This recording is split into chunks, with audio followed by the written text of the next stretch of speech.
With a sad heart, I watched Kevin pack his briefcase from the doorway of our bedroom. Our relationship seemed like a thick cloud that had descended upon our previously contented house, strangling tension between us. My voice was hardly audible above a whisper when I continued, "I can't believe you're doing this." Glancing up, Kevin's eyes were icy. "Amelia, what?" Heading into the office. "This family needs someone to keep things going." His reasons were a stark reminder of the choice I had made only a few days prior, and they hurt and cut deep. I stepped back into the room and said, "You know that's not fair." In response, simmering in my chest was anger. "I quit my job for us, for our family." His actions betrayed his frustration as he snapped his briefcase shut. "No, you left your work because the strain was too much for you to bear. You now want me to take up the slack too." At what he said, I winced. They made a big impression. It was true that I had been finding it difficult to get used to being a stay-at-home mother. However, I never anticipated Kevin's level of hatred. I responded, "I am trying, Kevin," my voice quivering with passion. "It's not easy to give up a career I loved." With a heavy sigh, he ran a hand over his hair. "I'm not looking for a fight this evening. We have some serious business to discuss." The sound of little feet splattering down the hallway stopped us before we could say anything more. With her teddy bear fiercely clasped to her bosom and her golden locks ruffled, our daughter Harriet emerged from the doorway. She questioned naively, "Mommy, Daddy, why are you fighting?" I knelt to her level and feigned a grin. "Dear, we're not fighting just now." Daddy and I were chatting. Harriet was scooped up by Kevin, who then kissed her forehead. "Your mom is correct, Princess. Everything is all right. How about you go look for Grandma? She's probably preparing pancakes." I felt a tinge of regret as Harriet ran off. How many times had small ears heard our arguments? Kevin put down his suitcase, and his face softened a little. "All right, tonight we'll discuss. I have a suggestion that might help us get back on course." I simply nodded, not believing I could say anything. I had the uncheckable impression that something was very wrong in our family, between us. As he was leaving for work, I was nervous about the conversation we would be having that evening and what it would mean for our future. Because of the nagging doubt, dull chores, and my in-laws' constant chatting, the day dragged on. I was uncomfortable and hungry, waiting for the adult talk to finish that didn't revolve around gossip or grandkids. By the time Kevin got back home with the kids well asleep, we retired to the study after supper. Breaking the quiet, Kevin leaned forward and rested his elbows on his knees. He started off by saying, "I've been thinking about how we can tackle some of our challenges." I arched an eyebrow with a little smile on his lips. He nodded. "What if we buy my parents a house with some of our savings? They could get closer, assist with the kids more, and take up a lot of the burden for the two of us." I sensed the room's air disappearing. Our reserves, I questioned. The funds we set aside for our future. The college funds for the kids. Kevin stopped smiling. "I assumed you would be pleased with this. It offers a lot of solutions to our issues." I raised my voice. "Our issues, or the issues with your parents." With a look of annoyance on his face, Kevin stood up. "Why do you make things so hard for me? It's the best course of action for our family."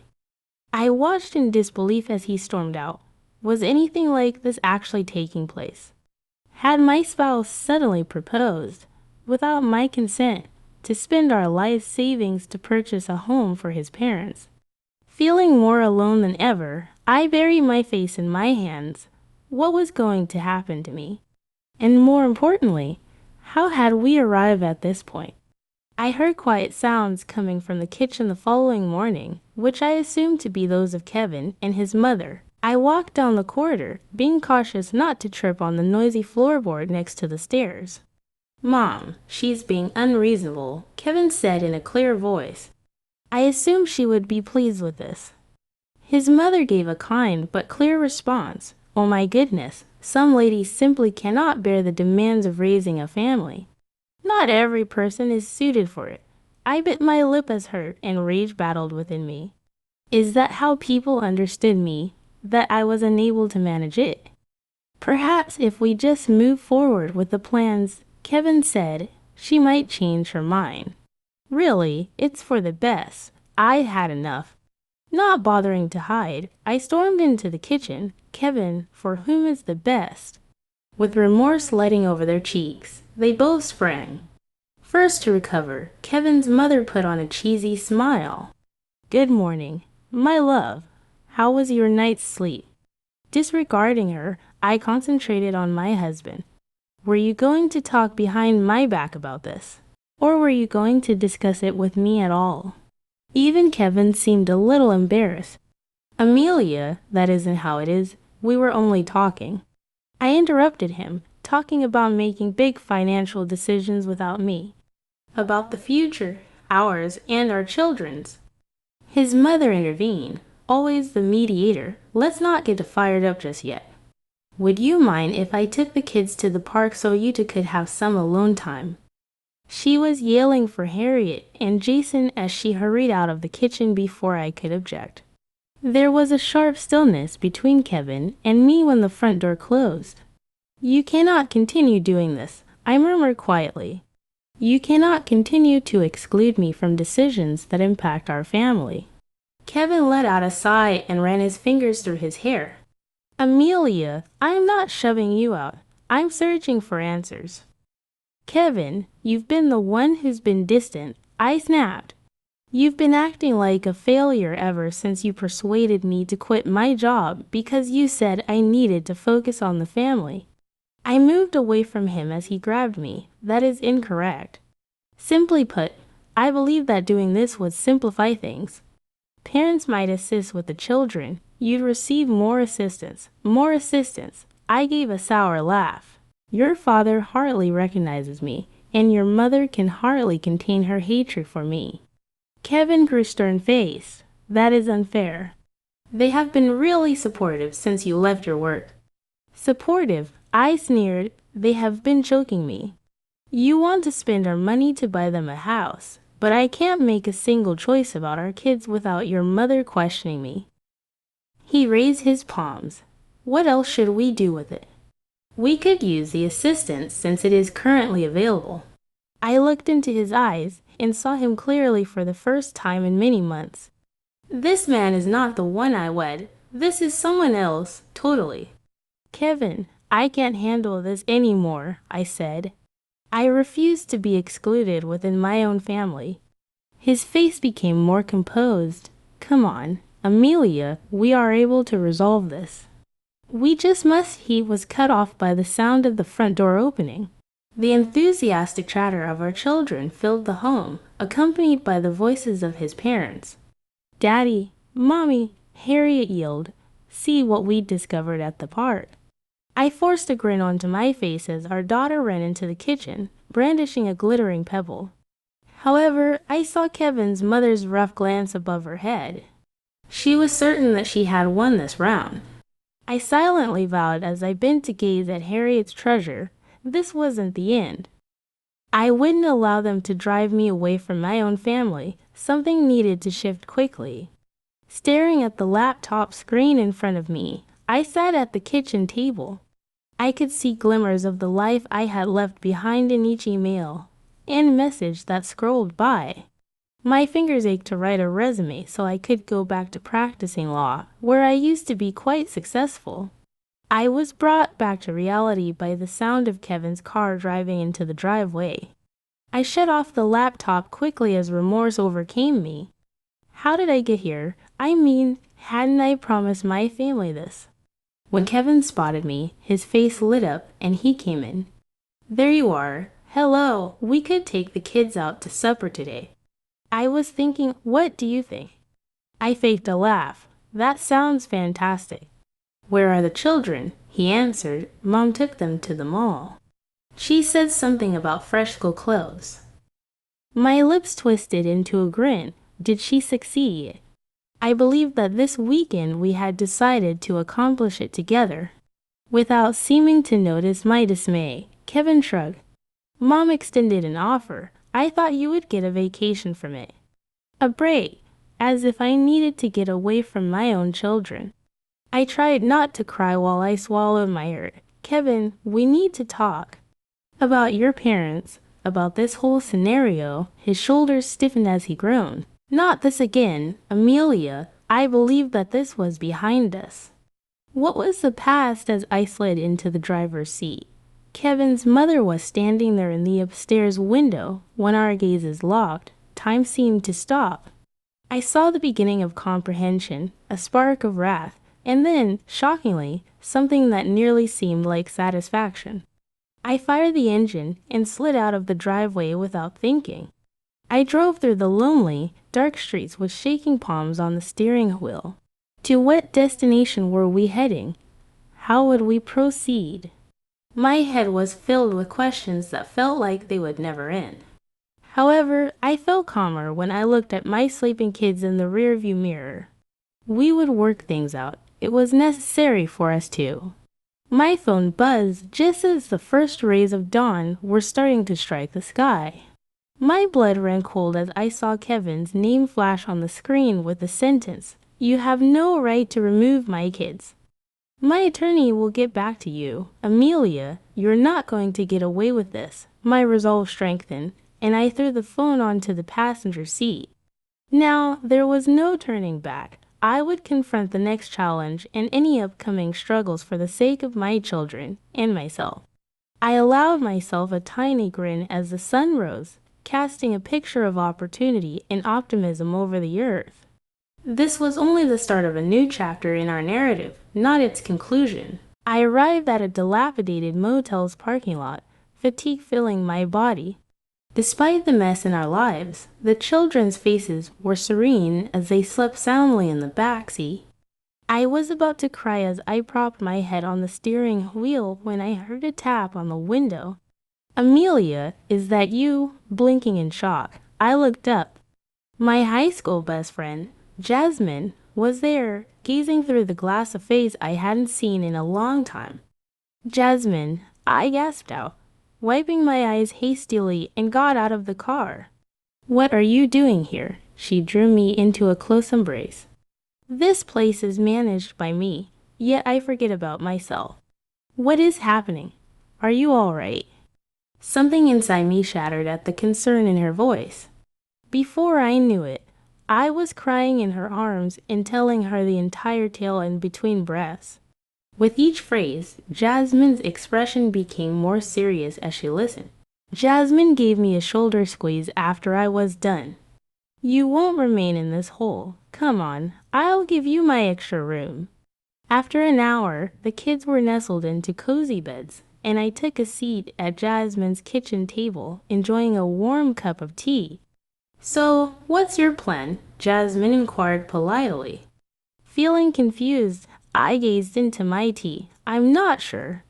I simply could not stay there any longer. However, I can see from Kevin's text that he will fight for the kids." Jasmine's eyes became stony. "Now you attack. Amelia, you've always been the sharpest person I know. You're capable of doing this." "I don't even have an attorney," I said, as the truth of my position hit home. A cunning smirk appeared on Jasmine's face. "To be honest, I think I could assist with that." "Do you recall Stephen from your time in high school?" A beat skipped in my heart. Stephen, the boy I'd secretly lusted after for years. What about him? "He's a divorce lawyer now, one of the best in the state," reasoned Jasmine. She paused, then took a step forward. "He always had a thing for you." My cheeks began to flush, and then I felt guilty. I was leaving my spouse, and I found myself blushing over a crush from high school. "Jasmine, I cannot afford a top-tier attorney. I've moved on from everything." Jasmine dismissively waved her hand. "Let me speak with him. Just get along with him, please, for me." My phone buzzed, and it was another text from Kevin before I could reply. "My folks are worried. How could you harm our family in this way? I'll make sure you never see the kids again, so go home immediately. I gave Jasmine the message while shaking my hands. Her expression grew serious. That resolves the matter. Stephen is the first person I'm phoning in the morning. That night, I couldn't fall asleep. While I lay in bed, the sensation that I was perched on a cliff persisted in my mind. Stephen's meeting seemed like the end of the road, like my marriage had officially ended. However, as I considered Kevin's icy reasons and his parents' oppressive presence, I concluded that my marriage had long since ended. I just hadn't had the guts to say it. I heard Jasmine's voice in the corridor when I woke up the following morning. Yes, Stephen, you can meet her at 2 p.m. Many thanks for it. Jasmine turned to face me as I came out of the bedroom, her expression a mix of excitement and trepidation. Amelia, Stevens agreed to meet with you today. My heart pounded. This was the turning point in my life, and the turning point in my children's lives as well. Great. Astonished by the volume of my voice, I hugged my drowsy kids and got ready for the day. As I did, hope kindled in me, something I hadn't felt in years. I no longer felt alone, no matter what lay ahead. I felt ready to fight for the life I deserved for the first time in a very long time. I waited in Stephen's office, smoothing down my shirt and attempting to get my anxiety under control. It was obvious he had changed from the bashful youngster I recalled. When he stepped in, Stephen held out his hand with a confident, comforting look on his face. It's been too long. Amelia, I apologize that we have to meet in this manner. A familiar flutter emerged in my gut as we sat down, but I ignored it. This was about my future, my children's future, not about past crushs or what-ifs. Stephen listened carefully as I described my circumstances, his brow furrowing at every new detail. He leaned forward, his gaze fierce after I was done. I will not sugarcoat this. Amelia. This may turn heated, especially with Kevin's parents involved in his wealth. However, I can assure you that we will battle to the death. Something within me was sparked by his words of fire I had long since contained.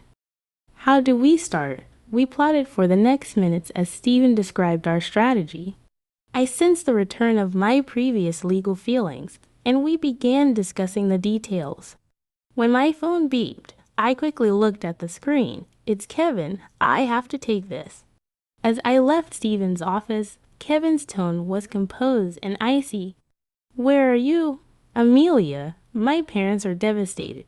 The children must be brought home right now. Taking a deep breath, I prepared myself. No, Kevin, I'm not going to return. I've hired an attorney. Please get in touch with him for any more matters. A moment of startled quiet fell, then Kevin's voice became angry. Do you really believe you can take my kids and get away with it? Amelia, I'm going to ruin you. You'll be lucky if you see them again when I'm through. The call ended. Stephen put his hand on my shoulder and pulled me back to the present moment as I stood there trembling. Are you all right? He said, his expression filled with worrying. I nodded and wiped away the tears I was not even aware I was shedding. Stephen, he made threats to abduct the children. How if?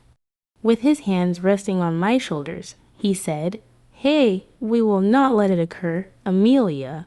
You're not alone in this battle, and you're stronger than you realize. I was overcome with feelings as I stared into his eyes, including dread, thankfulness, and something more I couldn't quite put my finger on. I took a step back and collected myself.